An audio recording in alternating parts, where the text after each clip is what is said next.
മുതലപ്പുഴയിൽ എൻ്റെ ഈ പുറകിൽ കാണുന്ന ചന്ദ്രഗിരി ഡ്രഡ്ജർ ഇവിടെ എത്തിയിട്ടിരുന്നപ്പോൾ 3 ആഴ്ച പിന്നിടുകയാണ്. ഈ അഴിമുഖം പൂർണ്ണമായിട്ടും മൂടുന്ന ഒരു അവസ്ഥയിലേക്ക് കാര്യങ്ങൾ മാറിയിരിക്കുകയാണ്. മുതലപ്പുഴയിലെ ജനങ്ങളെ പൂർണ്ണമായിട്ടും പറ്റിച്ചിരിക്കുകയല്ലേ സംസ്ഥാന സർക്കാരും ഫിഷറീസ് വകുപ്പും. ഈ ഡ്രഡ്ജർ ചന്ദ്രഗിരി ഡ്രഡ്ജറിനെ ഒരു കാരണവശാലും വിശ്വസിക്കാൻ പറ്റില്ല.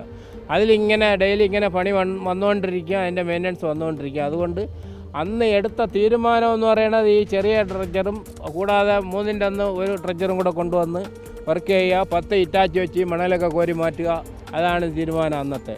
മന്ത്രിമാരും കളക്ടറും ഉന്നത ഉദ്യോഗസ്ഥന്മാരും എടുത്ത തീരുമാനം എന്തുകൊണ്ട് നടപ്പിലാക്കുന്നില്ല? ഈ ഉദ്യോഗസ്ഥന്മാരുടെ വീട്ടിൽ നിന്നല്ല ഈ ഫണ്ട് കൊണ്ടുവരുന്നത്, ഈ പണം കൊണ്ടുവരുന്നത്. ഫണ്ടില്ലെന്നാണ് അവർ ഞങ്ങൾ ചോദിക്കുമ്പോൾ പറയുന്ന മറുപടി. ഞങ്ങളെ പറ്റിച്ചെന്ന് വെച്ചാൽ ഒരു രാജേശ്വരി മേഡമാണ്. ഇവിടെ ഒരു സമരപ്പന്തലുണ്ടായിരുന്നു. അവർ ഒരുപാട് ഓഫീസർമാർ വന്നിട്ട് ഞങ്ങളെ പല വാഗ്ദാനങ്ങളും പറഞ്ഞാണ് ഈ സാധനം അവരെന്ന് വെച്ചാൽ ഒരു തൃശ്ശൂർ പൂരം പോലെ ഒരു ആഘോഷ രീതിയിലാണ് ഇത് കൊണ്ടുവന്നത്. ഇത്ര മണിക്കൂർ കടലിൽ കിടന്നാൽ ഞങ്ങൾക്ക് ഒരുപാട് നഷ്ടങ്ങളുണ്ടാകും, അതുകൊണ്ട് ഇതിനകത്ത് കയറ്റണം. അപ്പോൾ ഈ പൊഴി മുറിക്കുമ്പോഴും ഇവിടെയുള്ള പൂർവികർ പറഞ്ഞ് ഇങ്ങനെ മുറിക്കരുത്, ഇത് അശാസ്ത്രീയമാണ്, ഈ മുറിച്ച് കഴിഞ്ഞാൽ ഇവർ കുറച്ച് ഇതിപ്പോൾ നമുക്ക് എതിരെ കുറച്ച് വെള്ളം പൊങ്ങി എന്നും പറഞ്ഞൊക്കെയാണ് ഇത് മുറിച്ച് വിട്ടത്. ഈ സാധനം അകത്തേറ്റ് ഇത്രയും ദിവസമായി ഇതുവരെ ഇവിടെ നിന്ന് ഒരു 2 മണിക്കൂർ കണ്ടിന്യൂ ആയിട്ടൊരു മണ്ണ് മാറ്റാനൊന്നും പറ്റിയില്ല.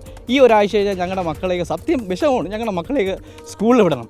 ഈ ബുക്ക് മേടിക്കാൻ അതിനുള്ള കാശ് ആര് തരും? ഈ പറഞ്ഞ സർക്കാർ തരും. ഈ ഹൈഡ്രോളിക് പൈപ്പ് ലൈനിൽ ഉണ്ടായ വിള്ളൽ എന്നുള്ളതാണ് ഇപ്പോൾ നിലവിലെ പ്രശ്നം. ഇത് പരിഹരിക്കാനാണ് ഇപ്പോൾ ഈ ശ്രമം നടന്നുകൊണ്ടിരിക്കുന്നു. ഇന്ന് ഉച്ചയോടുകൂടി പ്രവർത്തിക്കുമെന്ന് പറഞ്ഞിട്ടും ഇപ്പോഴും ഇതിനൊരു മാറ്റം വന്നിട്ടില്ല എന്നുള്ളതാണ്. ഇതിൻ്റെ ഈ മണൽ കയറുന്ന ഇതിൻ്റെ അകത്തൊരു പൈപ്പുണ്ട്.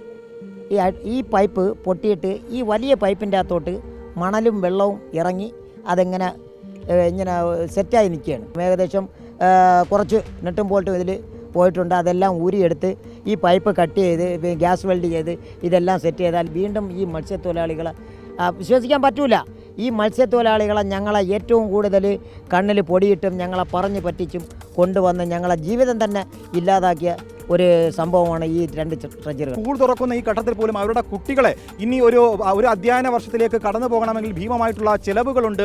ഇതൊന്നും തന്നെ പരിഹരിക്കാൻ കഴിയാത്ത വിഷമമാണ് നിലവിൽ മുതലപ്പുഴയിലെ ജനങ്ങൾ നമ്മളോട് പങ്കുവച്ചിരിക്കുന്നത്. വീഡിയോ ജേർണലിസ്റ്റ് റീജുവിനൊപ്പം reporter Arun Solomon, in reporter, Thiruvananthapuram.